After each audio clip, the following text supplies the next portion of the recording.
Ron gets there, we'll get you the very latest on that breaking situation. 8:26 now. Are you stressed out at work, or can you trust the people you work with? You feel you're not maybe on the right path for success?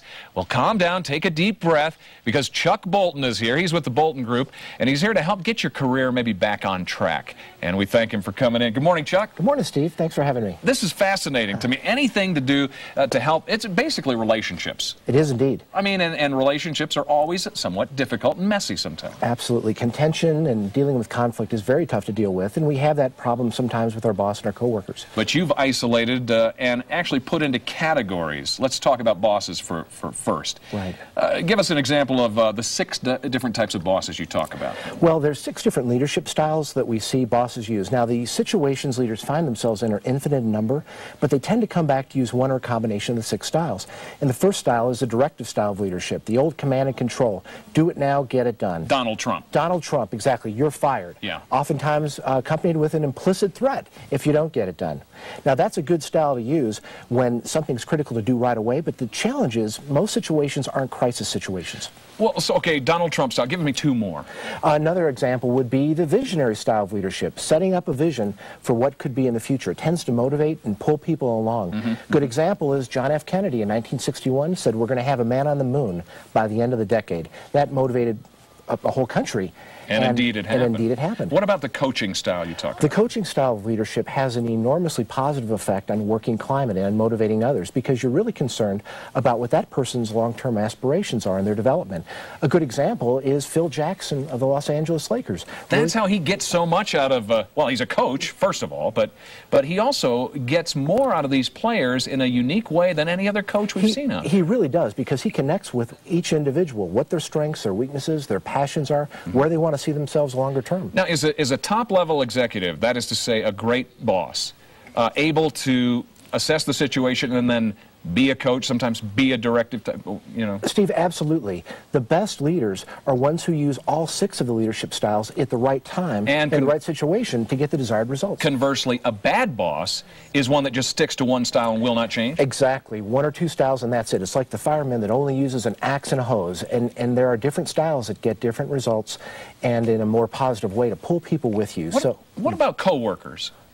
I mean, in terms of relationships with coworkers, I mean, do you help us get along too? Everybody's got different personalities, and sometimes it's like walking through a minefield of egos and so forth. It is indeed, and so checking our ego at the door is key, but also really understanding where the other guy is coming from. So I give people the recommendation to listen first and understand the other person's position before you share your position.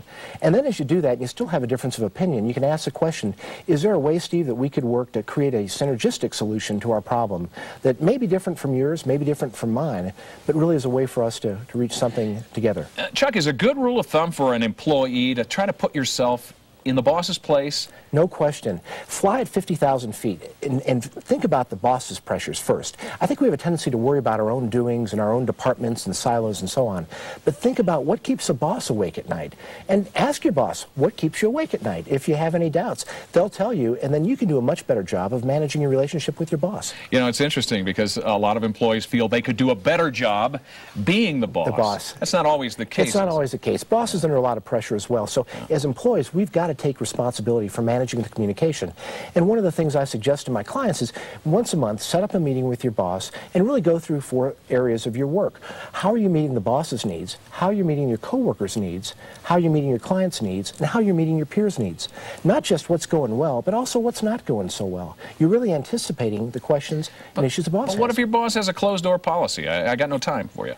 You know what? I see less and less in that. I think if you make the effort and initiative to talk with your boss for half an hour and get that on their calendar, they'll be willing to do that.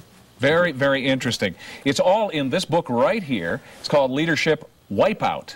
So what are we trying to wipe out here? Well, this is a story about a leader who is feeling a lot of pain, both personally and professionally, at home. He's actually a medical technology executive in Minneapolis, and he goes skiing in Vail for a week to try to put a recovery plan together. He has a horrible wipeout, and later that day, he meets up with an instructor who happens to be a retired chief executive.